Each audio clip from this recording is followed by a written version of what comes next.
É. Meu Deus, não fazem isso. Dr. Chiuto, estas consequências advindas da reação entre manifestantes, no caso cidadãos e polícias, vão registrando cada vez mais um número acrescido de mortes. Como é que se justifica esta situação?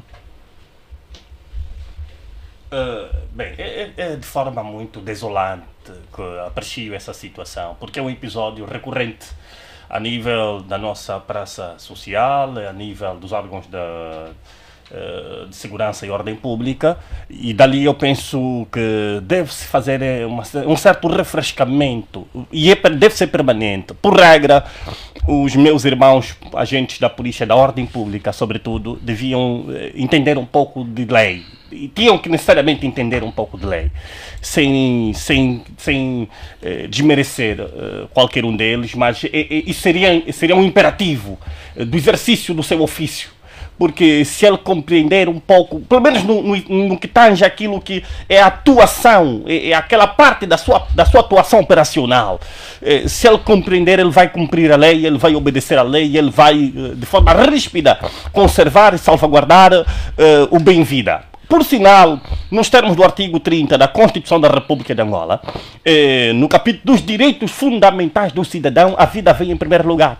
É o primeiríssimo bem jurídico de maior relevo constitucional que nós temos à luz da nossa Constituição. Portanto, quem é o grande defensor do bem-vida? É o Estado.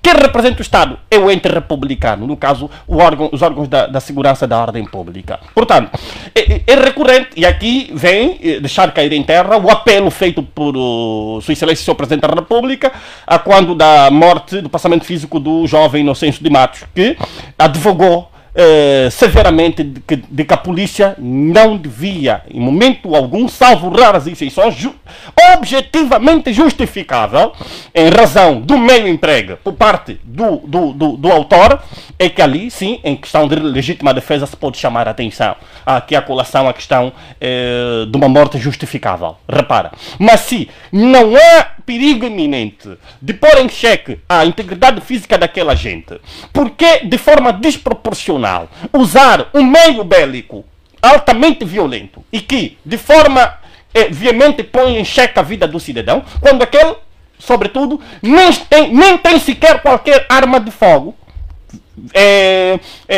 aparentemente violenta que possa meter em causa a vida do indivíduo. Ora, o que eu acho é que me parece que alguns nossos irmãos da Polícia Nacional têm sede de guerra. Me parece que têm muito apetite em fazer guerra. Quer dizer, você via, pelo vídeo que eu tive acesso, quer dizer, sem destreza, e é obrigado a agir com destreza, ele fazia tiro a queima-roupa, quer dizer, como se quisesse atingir mortalmente o cidadão. Nós repudiamos qualquer ato que seja de insurreição praticado pelos nossos irmãos cidadãos, não aprovamos isso, não encorajamos ninguém a fazer, a se insurgir contra os órgãos da autoridade, porque senão vamos entrar aqui num estado de sítio, ou num estado mais ou menos de anomia social, de inexistência de regra, de leis. Ora, e não é isso que nós queremos promover. Mas eu faço essa menção precisamente para os órgãos de polícia, porque são esses que, no meu entender, têm a inteligência suficiente, em razão do ofício, para cautelar a vida. Quer dizer, para ele não pode ser regra fazer o uso do recurso à arma de fogo para atingir o cidadão. Ah, mas está a usar pedras. Sim, usa um meio proporcional. Usa um mecanismo que possa destabilizar o indivíduo. Usa uma forma de tentar,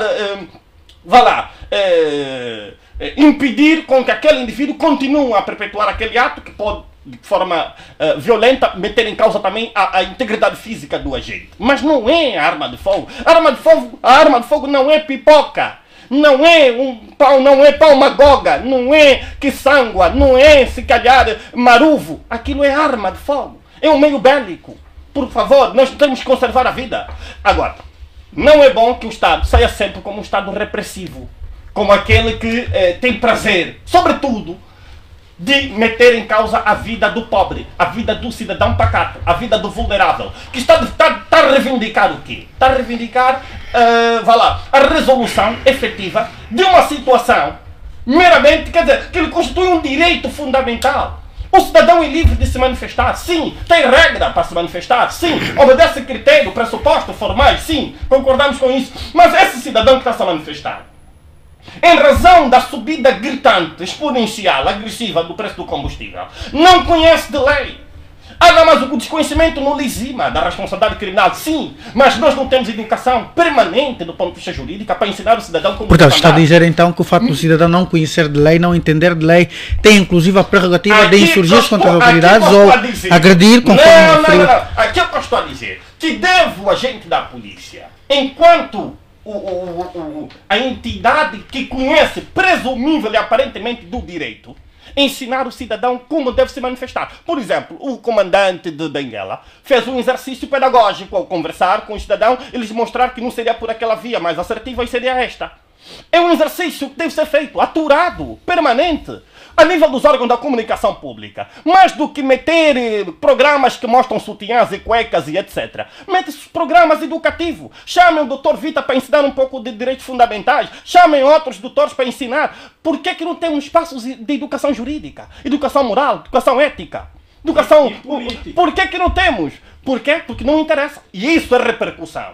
E é consequência da má educação que nunca tivemos.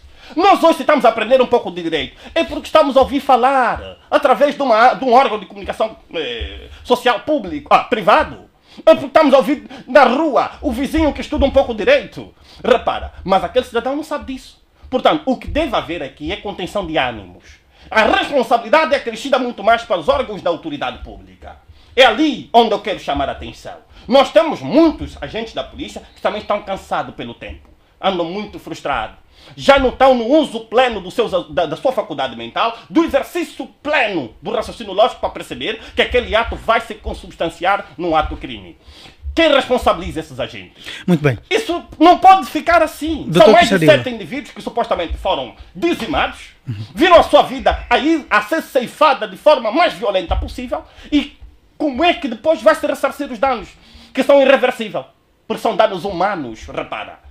Não podemos, o Estado não pode permitir isso. As autoridades superiores não podem permitir isso. Nós somos contra atos de vandalismo e arruaça, mas também não podemos aceitar, porque aqui o elemento vida vai subsumir qualquer ato defeituoso do cidadão que praticou à margem da lei.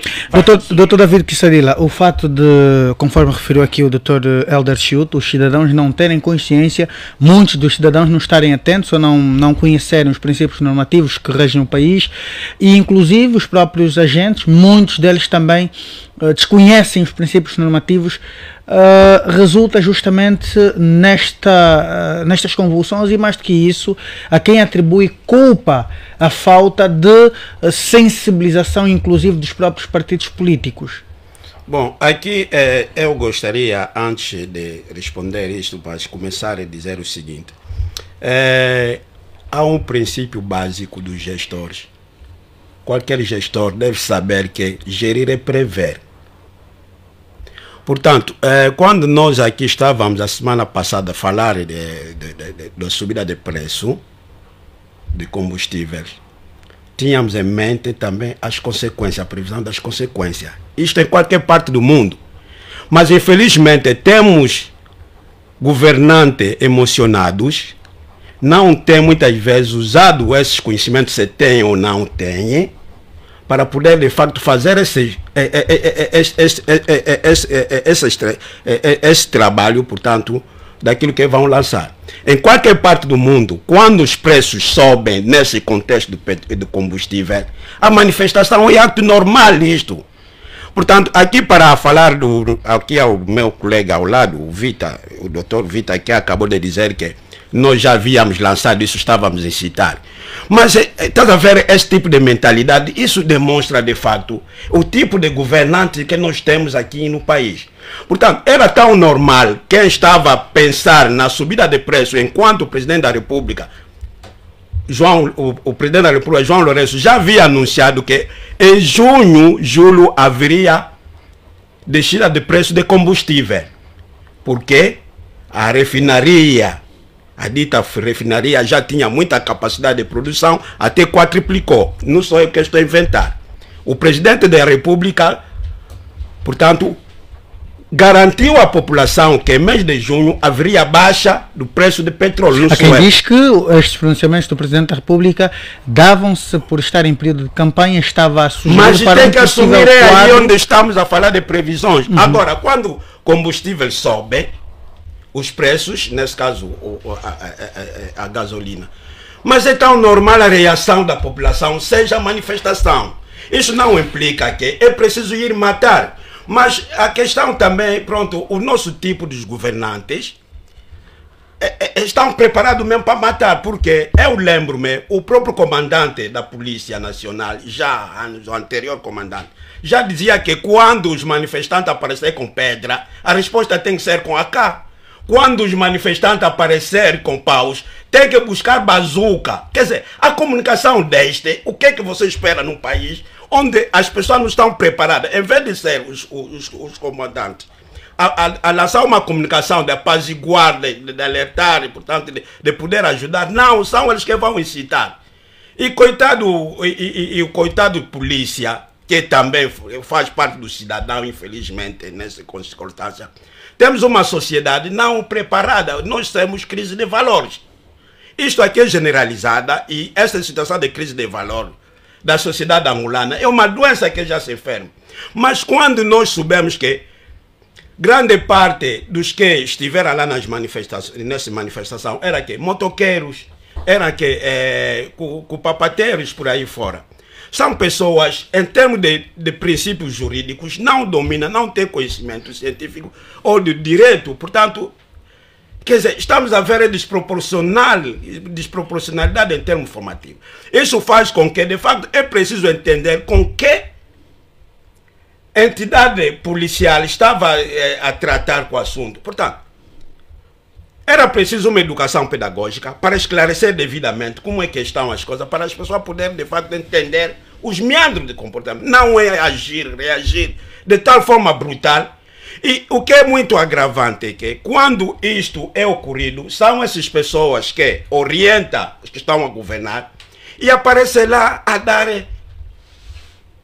condolências, porque nós, quer dizer, de forma ironicamente, são os que orientam, indiretamente podemos assim dizer, mas são eles também que aparecem a dizer os nossos sentidos de pesar pela morte, como fosse, quer dizer, depois faz um vídeo, quer dizer, isso é triste quando nós vimos pessoas que matam e ele é o primeiro a aparecer para estar aí a ir dar condolência, a dizer que, quer dizer, nós estamos a viver uma realidade, nós temos que mudar o rumo desse país, o rumo das coisas, isso não se pode continuar. Quer dizer, só são eles que têm razões, desde 11 de novembro de 1975, só são eles que têm razão. As consequências que advêm, portanto, contra os outros, eles justificam, só eles que têm razão. Nunca ouvi o MPLA, nunca ouvi dirigente do MPLA a vir esclarecer, portanto, a dizer, olha, foi isso que aconteceu, mas de facto nós sentimos que de maneira vamos melhorar, pedimos sincera desculpa. Nunca fizeram isso.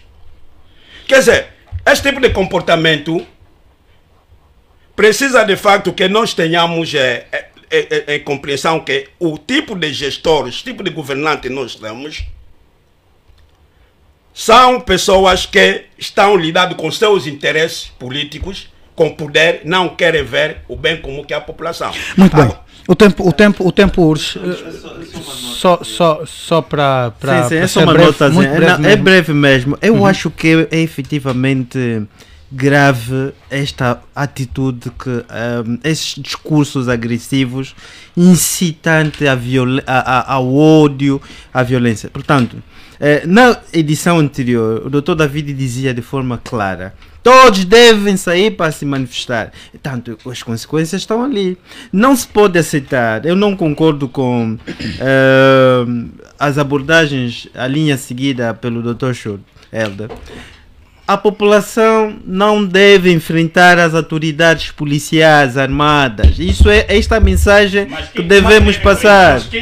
As autoridades, as populações devem ter respeito e, consequentemente, saberem que vamos exercitar os nossos direitos, vamos nos manifestar de forma pacífica, mas nunca entrar em choque com a polícia, porque ao tentar entrar em choque com a polícia, claramente que as consequências são evidentes. Portanto, em parte nenhuma do mundo a população entra em choque com a polícia e sai ilesa. Meu caro, deixa que claramente que nós não podemos continuar a aceitar. Deixa só que ele diga uma coisa. Não podemos continuar a aceitar a instrumentalizar a população com o discurso de que não tem educação jurídica, não estão formatados e vão instrumentalizando. Fruto da vossa instrumentalização, vamos perdendo jovens. Muito bem, este tema já está esgotado, o tempo não permite. Tu tens ciência. Eu vou ter que delimitar o tempo da abordagem aqui dos meus convidados. Os órgãos institucionais do Estado não têm ainda a educação de como se manifestar. Ou seja, do exercício do direito à manifestação. Quer dizer, nós todos não estamos acostumados a isso. A polícia não estava acostumada. Os governantes não estavam acostumados. Não se pode incitar que a população enfrenta a polícia. Quem disse que não se pode enfrentar as autoridades em momento algum. Fruto dessa instrumentalização da população. Pode defender a sua tese. Muito bem, eu vou pedir ao doutor Chiuto, doutor Vitor, este assunto já está encerrado. Este assunto já está ultrapassado. Vamos então ganhar o tempo. Vamos ganhar tempo. Vamos, por favor. Acorda cedo, põe o pé na estrada, deixa o filho em casa com uma vontade de voltar para casa. Quando chega a praça,